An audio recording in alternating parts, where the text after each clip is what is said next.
বাংলাদেশ জামায়াতে ইসলামী দলটির ছাত্র সংগঠন ইসলামী ছাত্র শিবির ও তাদের সব অঙ্গ সংগঠনকে সন্ত্রাসী বিরোধী আইন অনুযায়ী নিষিদ্ধ ঘোষণা করে প্রজ্ঞাপন জারি করেছে স্বরাষ্ট্র মন্ত্রণালয়। স্বরাষ্ট্র মন্ত্রণালয়ের জননিরাপত্তা বিভাগের রাজনৈতিক শাখা 2 থেকে আজ 1 আগস্ট বিকাল 4টার দিকে সচিব মোহাম্মদ জাহাঙ্গীর আলম স্বাক্ষরিত প্রজ্ঞাপনটি জারি করা হয়। রাষ্ট্রপতির আদেশক্রমে এই সিদ্ধান্ত অবিলম্বে কার্যকর হবে। প্রজ্ঞাপনের একটি অংশে বলা হয়েছে, সরকারের কাছে যথেষ্ট তথ্য প্রমাণ রয়েছে যে বাংলাদেশ জামায়াতে ইসলামী এবং এর অঙ্গ সংগঠন বাংলাদেশ ইসলামী ছাত্র শিবির সাম্প্রতিককালে সংঘটিত হত্যাযজ্ঞ, ধ্বংসাত্মক কার্যকলাপ ও সন্ত্রাসী কর্মকাণ্ডে সরাসরি এবং উস্কানির মাধ্যমে জড়িত ছিল।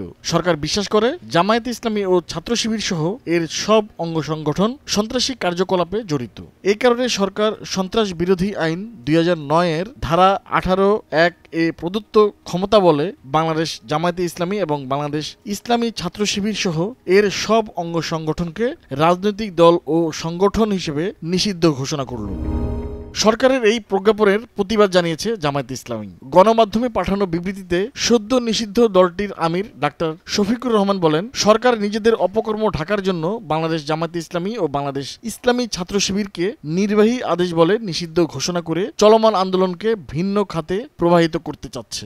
সরকারের সমালোচনা করে জামায়াত আমির মন্তব্য করেন, গত 16 বছর ধরে জামায়াতের উপর জুলুম নিপীড়ন চালিয়েছে সরকার। জামায়াত ধৈর্যের সঙ্গে সব পরিস্থিতি মোকাবিলা করেছে। বাংলাদেশের সংবিধান সব নাগরিককে সভা সমাবেশ ও সংগঠন করার অধিকার দিয়েছে। সরকার বাংলাদেশ জামায়াতে ইসলামী ও বাংলাদেশ ইসলামী ছাত্র শিবিরকে নিষিদ্ধ ঘোষণা করে সংবিধান লঙ্ঘন করেছে। আমরা সরকারের এই অসাংবিধানিক, অগণতান্ত্রিক ও অন্যায় সিদ্ধান্তের তীব্র নিন্দা ও প্রতিবাদ জানাচ্ছি।